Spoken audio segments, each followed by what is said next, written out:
अस्सलाम वालेकुम, सत श्री अकाल जी। उम्मीद करना कि सारे ठीक हो ते अच्छा जी। इसकी दा दूसरा पार्ट और बाकी जेह्ड़े स्टूडेंट ने थ्योरी पास कर ਲਈ है मेरे WhatsApp नंबर सेंड कर दिओ ताकि दूसरे दोस्तां ਨੂੰ ਵੀ ਸ਼ੇਅਰ ਹੋ ਜਾਏ।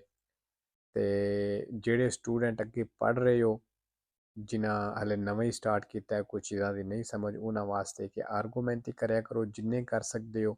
ਇਹਦੇ ਨਾਲ ਹੀ ਸਹੀ ਤਿਆਰੀ ਹੁੰਦੀ ਹੈ ਤੇ ਔਰ ਐਗਜ਼ਾਮ ਮਤਲਬ ਜਿਹੜਾ ਸਿੱਕੇ ਦਾ ਕਰਨਾ ਹੈ ਉਹ ਉਨੇ ਚੈਪਟਰ ਦਾ ਹੀ ਕਰਨਾ ਹੈ ਜਿੰਨੇ ਤੁਸੀਂ ਪੜ੍ਹੇ ਨੇ। ਫਾਰ ਐਗਜ਼ਾਮਪਲ 2 ਪੜ੍ਹੇ ਨੇ 2 ਵਿੱਚੋਂ ਸਿੱਕੇ ਦਾ ਕਰੋ, 10 ਪੜ੍ਹੇ ਨੇ 10 ਦੇ ਵਿੱਚੋਂ ਕਰੋ, ਠੀਕ ਹੈ। ਤੇ ਜਿਹੜੇ ਨਵੇਂ ਸਟੂਡੈਂਟ ਨੇ ਉਹਨਾਂ ਵਾਸਤੇ ਕਿ ਇਸ ਚੈਨਲ ਦੇ ਉੱਤੇ 3 ਦਾ ਪੂਰਾ ਕੋਰਸ ਅਪਲੋਡ ਹੈ। ਸਾਰੇ ਦਾ ਸਾਰਾ ਫ੍ਰੀ ਹੈ, ਤੁਹਾਡੀ ਤਿਆਰੀ ਇਹ ਤੋਂ ਬਿਲਕੁਲ ਫ੍ਰੀ ਹੋ ਜਾਏਗੀ। ਐਪਲੀਕੇਸ਼ਨ ਜਿਹੜੀ ਹੈ ਵੈਬ 'ਤੇ ਗੂਗਲ ਤੋਂ ਡਾਊਨਲੋਡ ਹੋ ਜਾਏਗੀ ਐਂਡਰੋਇਡ ਫੋਨ ਦੇ ਵਿੱਚ। ਤੇ ਅਗਰ ਤੁਹਾਡੇ ਕੋਲ ਆਈਫੋਨ ਹੈ ਤੇ ਫਿਰ ਤੁਸੀਂ ਆਨਲਾਈਨ ਪੜ੍ਹ ਸਕਦੇ ਹੋ, ਠੀਕ ਹੈ ਜੀ। ਤੇ ਚਲੋ ਜੀ ਸਵਾਲ ਵੇਖ ਲੈਂਦੇ ਹਾਂ। 16 ਨੰਬਰ ਸਵਾਲ। L'assicurazione responsabilità civile auto, ਕਹਿੰਦੇ ਜਿਹੜੀ ਇੰਸ਼ੋਰੈਂਸ ਹੈ ਇਹਦੇ 'ਚ ਆ copre anche le sanzioni amministrative pecuniarie, ਕਹਿੰਦਾ ਇਹ ਜੁਰਮਾਨਿਆਂ ਨੂੰ ਵੀ ਕਵਰ ਕਰਦੀ ਹੈ। previste dal codice della strada ਜਿਹੜੇ ਸੜਕ ਦੇ ਕਾਨੂੰਨ ਦੇ ਮੁਤਾਬਕ ਕੀਤੇ ਜਾਂਦੇ ਨੇ। ਫਾਲਤੂ ਜਿਹੜੀ ਇੰਸ਼ੋਰੈਂਸ ਹੈ ਉਹ ਜੁਰਮਾਨਿਆਂ ਨੂੰ ਕਵਰ ਨਹੀਂ ਕਰਦੀ, ਮਤਲਬ ਉਹ ਤੁਹਾਡੇ ਜੁਰਮਾਨੇ ਪੇ ਨਹੀਂ ਕਰਦੇ, ਠੀਕ ਹੈ। 17 ਨੰਬਰ ਪਨੀਲੋ ਤੁਸੀਂ ਵੇਖ ਲਈਏ ਜੀ, ਇਹ ਵੀ ਪਨੀਲੋ ਇੰਪੋਰਟੈਂਟ ਵੇ ਐਗਜ਼ਾਮ 'ਚ ਆਉਂਦੀ ਹੈ ਤੇ ਇਹਦੇ ਜਿਹੜੇ ਵੀ ਪੇਜ ਆਣ ਆਪਣੇ ਕਲੀਅਰ ਕਰ ਲੈਣੇ ਨੇ। Il segnale raffigurato ਜਿਹੜਾ ਨਿਸ਼ਾਨ ਦਿਖਾਇਆ ਗਿਆ vieta ਮਨਾ ਕਰਦਾ ਹੈ। La svolta a sinistra ਖੱਬੇ ਮੁੜਨਾ all'incrocio ਚੌਕ ਤੋਂ ਫਾਲਸੋ ਜੀ, ਕੋਈ ਮਨਾ ਨਹੀਂ ਕਰਦਾ। 18 ਨੰਬਰ ਨਿਸ਼ਾਨ ਦਾ ਕੀ ਮਤਲਬ ਹੈ ਜੀ? ਸੜਕ ਦੇ ਉੱਤੇ ਕੰਮ ਚੱਲ ਰਿਹਾ, ਕਿਉਂਕਿ ਜਾਲੋ ਕਲਰ ਜਿਹੜਾ ਉੱਥੇ ਹੁੰਦਾ ਜਿੱਥੇ ਸੜਕ ਤੇ ਕੰਮ ਚੱਲ ਰਿਹਾ ਹੁੰਦਾ। Il segnale raffigurato ਜਿਹੜਾ ਨਿਸ਼ਾਨ ਦਿਖਾਇਆ ਗਿਆ previsa ਦੱਸ ਰਿਹਾ ਹੈ, ਆਗਾਹ ਕਰ ਰਿਹਾ ਹੈ। eventuali depositi temporanei ਦੀ ਮਟੀਰੀਅਲ, ਕਹਿੰਦਾ ਮਟੀਰੀਅਲ ਦੀ ਡਿਪੋਜ਼ਿਟ ਹੋ ਸਕਦਾ, ਮਤਲਬ ਢੇਰ ਲੱਗੇ ਹੋ ਸਕਦੇ, ਜਿਸ ਤਰ੍ਹਾਂ ਰੇਤ ਬਜਰੀ ਦਾ ਲੱਗ ਜਾਂਦਾ ਹੈ ਉਹ ਮਕੀਨਾਰੀ ਜਿਹੜਾ ਮਤਲਬ ਮਕੀਨਾਰੀ ਮਤਲਬ ਜਿਹੜੀ ਕੋਈ ਮਸ਼ੀਨਰੀ ਵਗੈਰਾ ਹੋ ਸਕਦੀ ਹੈ ਫਿਰ, ਠੀਕ ਹੈ, ਕਿਉਂਕਿ ਸੜਕ ਤੇ ਕੰਮ ਚੱਲ ਰਿਹਾ ਇਹ ਚੀਜ਼ਾਂ ਹੋ ਸਕਦੀਆਂ ਨੇ। 19 number la distanza di sicurezza ਫਾਸਲਾ deve essere aumentata, ਕਹਿੰਦਾ ਲਾਜ਼ਮੀ ਵਧਾ ਲੈਣਾ ਜੇ।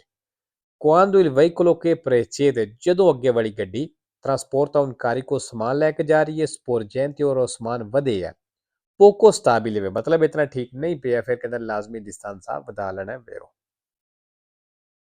20 number sulle autostrade a 3 corsie, ਕਹਿੰਦਾ autostrade ਉੱਤੇ 3 ਕੁਰਸੀਆਂ ਨੇ per senso di marcia ਚੱਲਣੇ ਦੇ ਲਈ ਇਹ consentito sorpassare, ਤੇ ਕਹਿੰਦਾ ਓਵਰਟੇਕ ਕਰਨੇ ਦੀ ਇਜਾਜ਼ਤ ਹੈ un auto della polizia, police ਵਾਲੀ ਗੱਡੀ ਨੂੰ anche se in servizio di emergenza, ਭਾਵੇਂ ਉਹ ਕਹਿੰਦਾ ਪੁਲਿਸ ਵਾਲੀ ਗੱਡੀ ਐਮਰਜੈਂਸੀ ਦੇ ਵਿੱਚ ਹੈ ਤੇ ਉਹਨੂੰ ਓਵਰਟੇਕ ਕਰਨੇ ਦੀ ਇਜਾਜ਼ਤ ਹੈ। ਫਾਲਸੋ ਜੀ, ਐਮਰਜੈਂਸੀ ਵਿੱਚ ਕੋਈ ਵੀ ਗੱਡੀ ਹੈ, ਐਂਬੂਲੈਂਸ ਹੋਵੇ ਪੁਲਿਸ ਦੀ ਹੋਵੇ, ਅਸੀਂ ਉਹਨੂੰ ਓਵਰਟੇਕ ਨਹੀਂ ਕਰ ਸਕਦੇ। ਹਾਂ ਨਾਰਮਲ ਜਾ ਰਹੀਆਂ ਨੇ ਤੇ ਫਿਰ ਅਸੀਂ ਕਰ ਸਕਦੇ ਹਾਂ।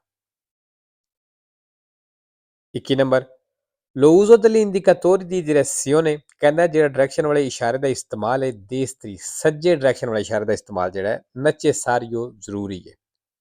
quando ci si arresta, ਜਦੋਂ ਕਹਿੰਦਾ ਅਸੀਂ ਰੁਕਨੇ ਆ per causa di interruzione della circolazione, traffic ਦੀ ਰੁਕਾਵਟ ਦੀ ਵਜ੍ਹਾ ਤੋਂ ਰੁਕਨੇ ਆ ਤੇ ਫਿਰ ਕਹਿੰਦੇ ਇਹਦੇ ਵਾਸਤੇ ਸੱਜੇ ਇਸ਼ਾਰੇ ਦਾ ਇਸਤੇਮਾਲ ਜ਼ਰੂਰੀ ਹੈ। ਫਾਲਤੂ ਜੇ ਟ੍ਰੈਫਿਕ ਰੁਕੀ ਹੈ ਤੁਸੀਂ ਰੁਕ ਜਾਓ।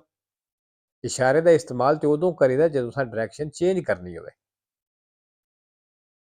22 number se un ferito della strada, ਜੇ ਕਹਿੰਦਾ ਸੜਕ ਦੇ ਉੱਤੇ ਇੱਕ ਜ਼ਖਮੀ ਹੈ e in stato di incoscienza, ਬੇਹੋਸ਼ੀ ਦੀ ਹਾਲਤ ਵਿੱਚ ਹੈ bisogna metterlo in posizione semiseduta, ਕਹਿੰਦਾ ਉਹਨੂੰ ਰੱਖ ਦਿਓ posizione semiseduta, ਮਤਲਬ ਅੱਧਾ ਉਹਨੂੰ ਬਿਠਾ ਦਿਓ। ਫਾਲਸੋ ਅੱਧਾ ਬਿਠਾਣੇ ਤੋਂ ਮਤਲਬ ਜਿਸ ਤਰ੍ਹਾਂ ਕਿਸੇ ਚੀਜ਼ ਨਾਲ ਟੇਕ ਲਾ ਕੇ ਬਵੀਦਾ, ਠੀਕ ਹੈ, ਕਹਿੰਦਾ ਇਸ ਤਰ੍ਹਾਂ ਕਰ ਦਿਓ। ਫਾਲਸੋ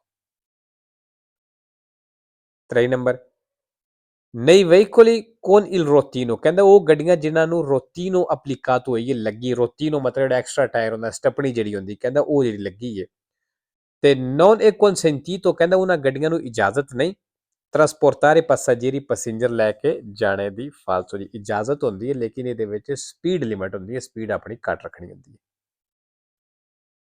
24 ਨੰਬਰ ਸਟਾਪ ਦਾ ਨਿਸ਼ਾਨ ਆ ਗਿਆ। il segnale raffigurato obbliga, ਜਿਹੜਾ ਨਿਸ਼ਾਨ ਦਿਖਾਇਆ ਗਿਆ ਲਾਗੂ ਕਰਦਾ ਹੈ ad arrestarsi, ਰੁਕਣਾ solo se sopra giungono altri veicoli, ਸਿਰਫ ਕਹਿੰਦਾ ਜੇ ਦੂਸਰੀਆਂ ਗੱਡੀਆਂ ਆਉਂਦੀਆਂ ਪਈਆਂ ਹੋਣ ਉਦੋਂ ਰੁਕਣਾ ਲਾਗੂ ਕਰਦਾ ਹੈ। ਫਾਲਤੂ ਦੀ ਸਟਾਪ ਦਾ ਨਿਸ਼ਾਨ ਹੈ ਭਾਵੇਂ ਦੂਸਰੀ ਸੜਕ ਖਾਲੀ ਹੈ ਜਿਹਦੇ ਉੱਤੇ ਅਸੀਂ ਹੁਣ ਜਾਣਾ ਹੈ ਫਿਰ ਵੀ ਰੁਕਣਾ ਹੈ, ਕਿਉਂਕਿ ਸਟਾਪ ਲਿਖਿਆ, ਸਟਾਪ ਤੇ ਰੁਕਣਾ ਲਾਜ਼ਮੀ ਹੁੰਦਾ ਹੈ। 5 ਨੰਬਰ ਜੀ ਬਿਲਕੁਲ ਆਸਾਨ ਪਨੇਲੋ ਹੈ ਤੇ ਇਹਦੇ ਸਵਾਲ ਵੀ ਬੜੇ ਆਸਾਨ ਨੇ। ਇਹਦਾ ਕੀ ਮਤਲਬ ਹੈ ਵੀ ਅੱਗੇ ਤੁਹਾਨੂੰ ਥੋੜੇ ਫਾਸਲੇ ਤੇ distributore carburante ਮਿਲ ਸਕਦਾ ਹੈ। Il segnale raffigurato indica il ਨਿਸ਼ਾਨ ਦਿਖਾਇਆ ਗਿਆ ਦੱਸ ਰਿਹਾ un distributore carburante ਵੀ ਇੱਕ ਪੈਟਰੋਲ ਪੰਪ ਹੈ riservato riserve solo ai veicoli ਸਿਰਫ ਉਹਨਾਂ ਗੱਡੀਆਂ ਦੇ ਲਈ alimentati a GPL ਜਿਹੜੀਆਂ GPL ਗੈਸ ਤੇ ਨੇ ਕਹਿੰਦਾ ਉਹਨਾਂ ਗੱਡੀਆਂ ਵਾਸਤੇ ਰਿਜ਼ਰਵ ਹੈ। ਫਾਲਤੂ ਕਿਧਰੇ ਵੀ GPL ਨਹੀਂ ਲਿਖਿਆ। 26 number lo spazio di frenatura ਕਹਿੰਦਾ ਜਿਹੜੀ spazio di frenatura ਵੇ diminuisce ਘਟ ਜਾਏਗੀ se la strada è in salita ਅਗਰ ਸੜਕ ਚੜਾਈ ਵਾਲੀ ਹੈ ਵੇਰੋ ਜੀ ਕਿਉਂਕਿ ਅਗਰ ਸੜਕ ਚੜਾਈ ਵਾਲੀ ਹੋਵੇ ਤੇ spazio di frenatura ਘਟ ਜਾਂਦੀ ਹੈ। 27 ਨੰਬਰ ਤਸਵੀਰ ਵੇਖ ਲਓ ਜੀ। ਚਲੋ ਸਹੀ ਪੂਰੀ ਤਾਂ ਨਜ਼ਰ ਨਹੀਂ ਪਈ ਆਉਂਦੀ ਲੇਕਿਨ ਫਿਰ ਵੀ ਨਜ਼ਰ ਆਉਂਦੀ ਹੈ ਵੀ ਸਮਝ ਆ ਜਾਂਦੀ ਹੈ ਤਸਵੀਰ ਦੀ। nel intersezione in figura ਕਹਿੰਦਾ ਇਸ ਚੌਕ ਦੇ ਵਿੱਚ il veicolo M ਜਿਹੜੀ M ਗੱਡੀ ਹੈ ਠੀਕ ਹੈ ਇਹਦੀ ਗੱਲ ਕਰ ਰਿਹਾ ha la precedenza ਕਹਿੰਦਾ ਉਹਦੀ ਪਹਿਲ ਹੈ perché in servizio pubblico ਕਹਿੰਦੇ ਪਬਲਿਕ ਸਰਵਿਸ ਵਾਸਤੇ ਵੀ ਇਸ ਵਾਸਤੇ ਇਹਦੀ ਪਹਿਲ ਹੈ ਫਾਲਤੂ ਟਰਾਮ ਦੀ ਪਹਿਲ ਹੋਵੇ। 28 number nel caso in cui il rimorchio ਕਹਿੰਦੇ ਉਹ ਸੂਰਤ ਵਿੱਚ ਜਦੋਂ rimorchio rimanga inattivo ਵੀ ਇਸਤੇਮਾਲ ਨਹੀਂ ਹੋ ਰਿਹਾ ਫਿਰ lungo tempo ਇੱਕ ਜ਼ਿਆਦਾ ਅਰਸੇ ਦੇ ਲਈ ਜ਼ਿਆਦਾ ਟਾਈਮ ਦੇ ਲਈ ਲੰਬੇ ਟਾਈਮ ਦੇ ਲਈ ਇਹ consigliabile ਫਿਰ ਕਹਿੰਦਾ ਤੁਹਾਡੇ ਵਾਸਤੇ ਸਲਾਹ ਹੈ se possibile ਅਗਰ ਮੁਮਕਨ ਹੋਵੇ ਤੇ mantenere gli pneumatici sollevati da terra ਵੀ ਜ਼ਮੀਨ ਤੋਂ ਟਾਇਰ ਜਿਹੜੇ ਚੁੱਕ ਕੇ ਰੱਖੋ applicando appositi sostegni ਖਾਸ ਸਟੈਂਡ ਲਾ ਕੇ sotto al telaio ਬਾਡੀ ਦੇ ਥੱਲੇ ਵੇਰੋ ਜੇ ਕੋਈ ਵੀ ਗੱਡੀ ਉਹ ਤੁਸੀਂ ਜ਼ਿਆਦਾ ਅਰਸਾ ਇਸਤੇਮਾਲ ਨਹੀਂ ਕਰਨੀ ਤੇ ਉਹਦੇ ਵਾਸਤੇ ਸਭ ਨਾਲੋਂ ਬੈਸਟ ਤਰੀਕਾ ਇਹ ਵੀ ਅਗਰ ਤੁਸੀਂ ਉਹਦੇ ਟਾਇਰ ਬਚਾਉਣਾ ਚਾਹੁੰਦੇ ਹੋ ਕਿ ਗੱਡੀ ਤੁਸੀਂ ਜ਼ਮੀਨ ਤੋਂ ਉੱਤੇ ਚੁੱਕ ਦਿਓ ਕੋਈ ਸਟੈਂਡ ਵਗੈਰਾ ਲਾ ਕੇ ਠੀਕ ਹੈ। 29 number in caso di nebbia fitta ਕਹਿੰਦਾ ਜਦੋਂ ਧੁੰਦ ਹੋਵੇ ਇਹ opportuno ਤੁਹਾਨੂੰ ਚਾਹੀਦਾ ਹੈ accendere la luce posteriore per nebbia ਵੀ ਪਿੱਛੇ ਵਾਲੀ ਧੁੰਦ ਵਾਲੀ ਜਿਹੜੀ ਲਾਈਟ ਹੈ ਉਹਨੂੰ ਆਨ ਕਰ ਲਓ ਕਹਿੰਦਾ ਇਸ ਤਰ੍ਹਾਂ ਇਹ ਤੁਹਾਨੂੰ ਕਰਨਾ ਚਾਹੀਦਾ ਵੇਰੋ।